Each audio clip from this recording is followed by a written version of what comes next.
Being featured is brought to you by Lucky Horseshoe, A&R Electrical Services, and Patient Spirit Productions.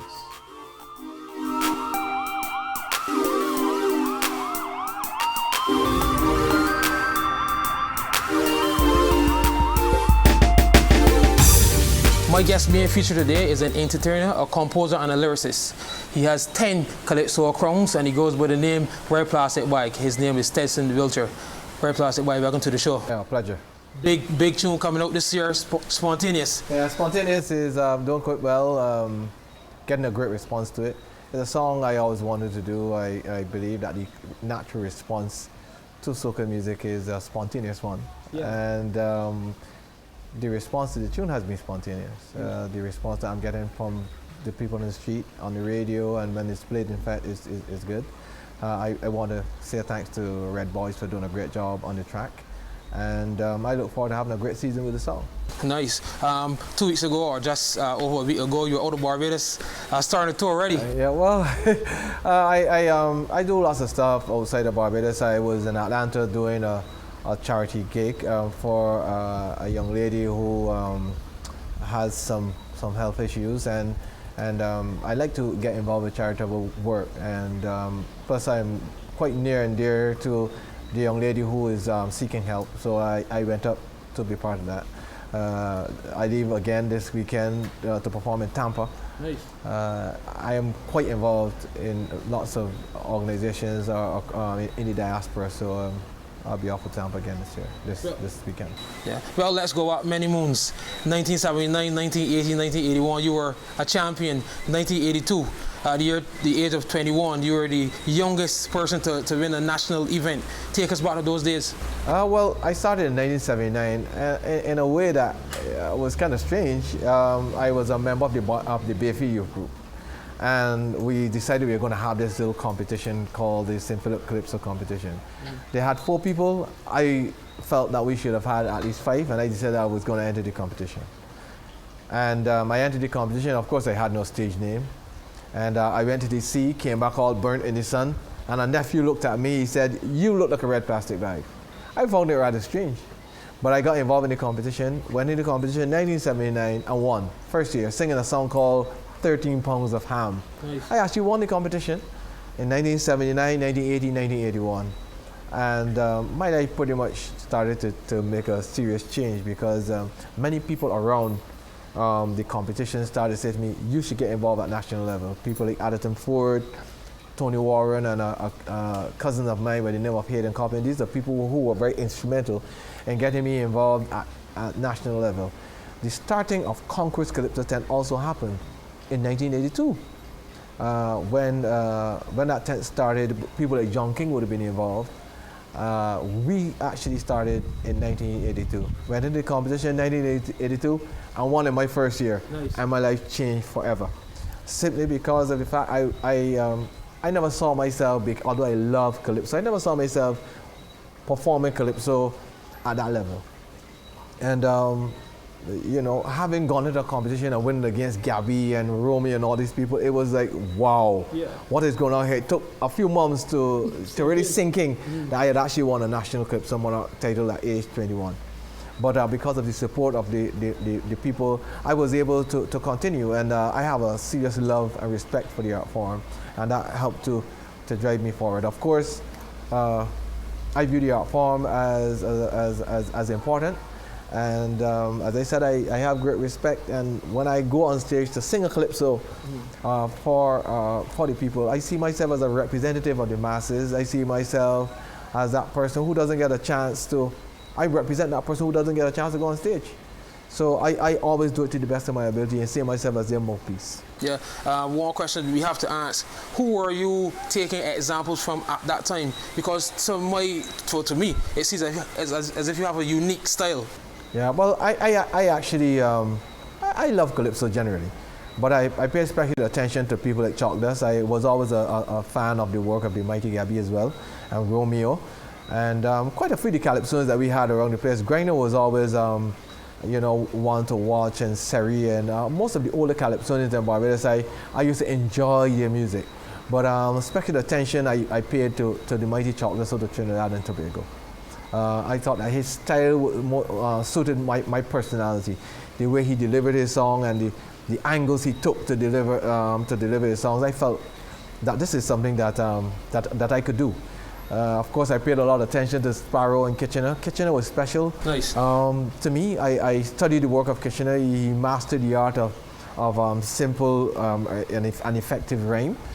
Sparrow, of course, Sparrow will always be Sparrow. I don't think I need to say much more. Yeah. And people like Starling and David Rudder and people like Shadow. These were always very special people in Calypso that I paid attention to. Yeah, well, 10 times, winning a competition 10 times is not a walk in the park.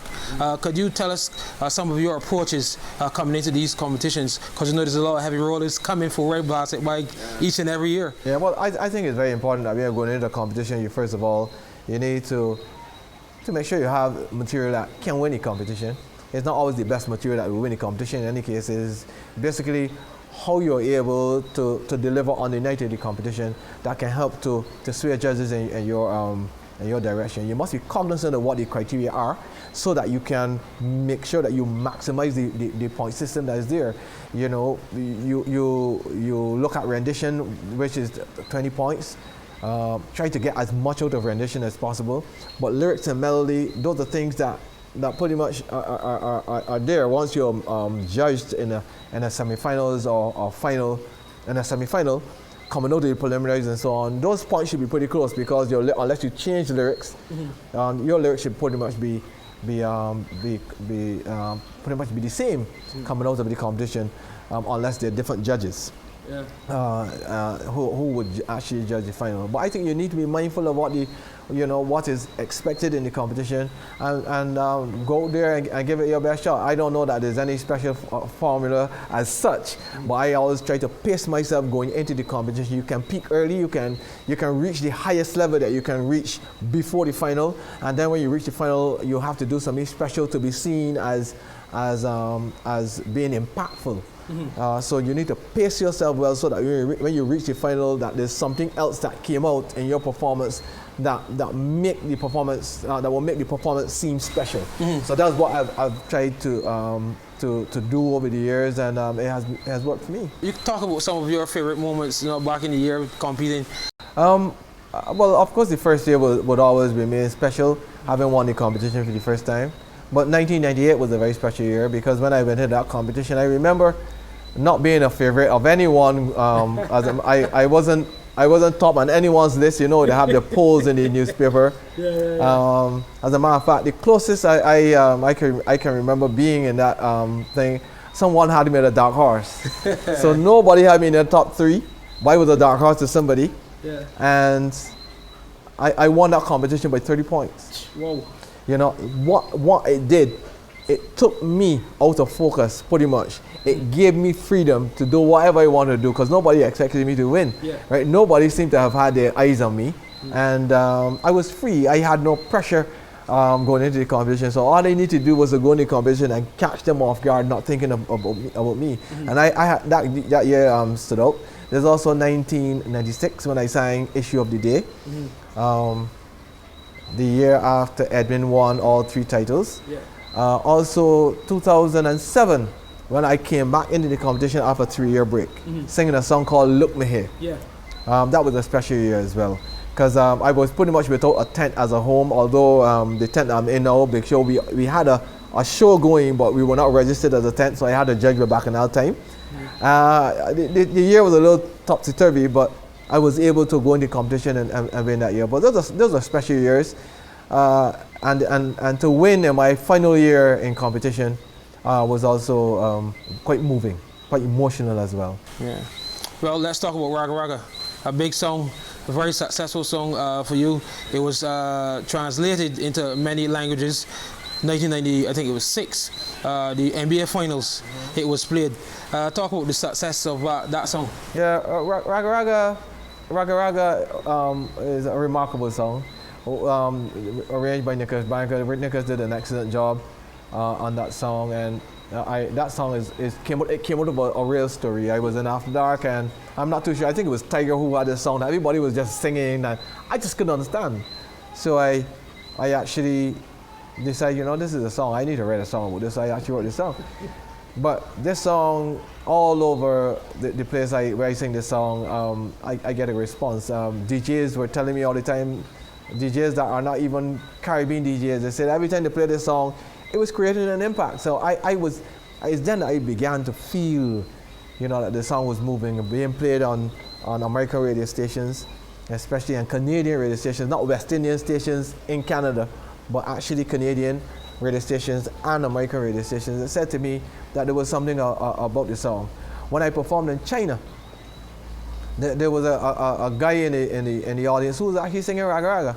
Right? He actually loved the song and told me he loved the song. He told me that he actually went to Barbados since he fell in love with the song, and he has been following me ever since then. Mm-hmm. So music really has no boundaries. Really, music it can really go far away. Yeah, well, you mentioned China just now, but you also mentioned Germany, Brazil. Well, I went to Brazil, I performed in Australia, perform in Dublin, Ireland, perform in England. Soca music has carried me, has given me an opportunity to see places that I normally would not have had a chance to go. I've been to France, I've been throughout Canada, throughout the United States, through the Caribbean. And, hopefully I can continue to do more. As it relates to performances with soca music, I feel strongly that Raga soca music is the music that will carry soca music to the next level.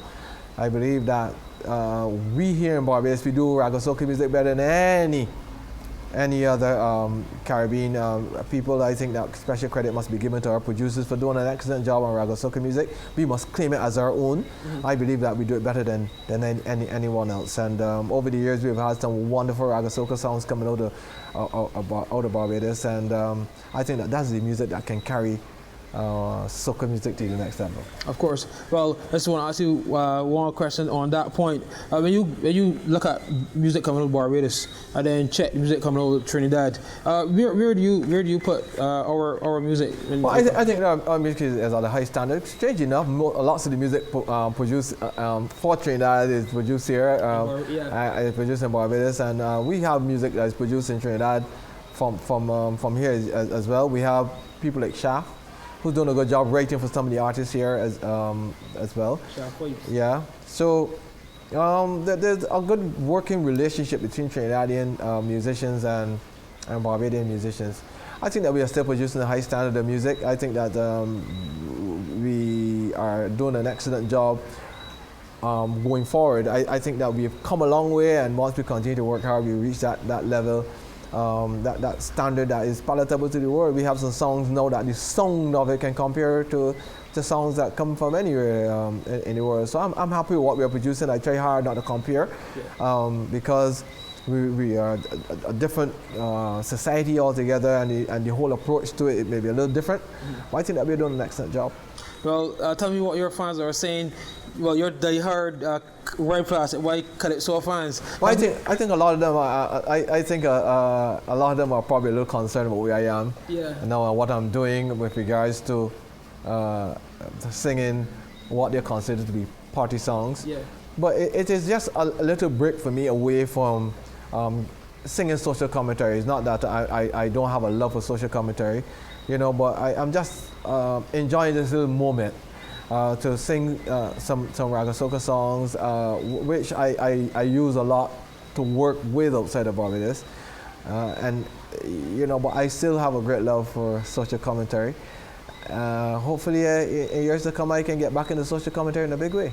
Yeah, talk a little bit about your approach to Raga soca. Your approach very catchy.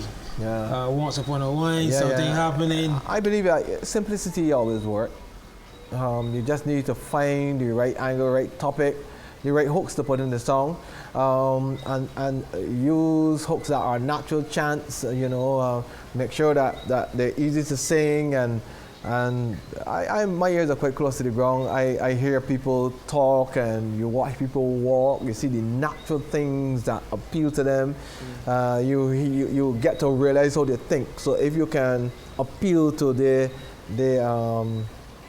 feelings, most songs that are emotional and are attached to people emotionally tend to drive them. And I also realized that Barbadians like to sing at the top of their voices.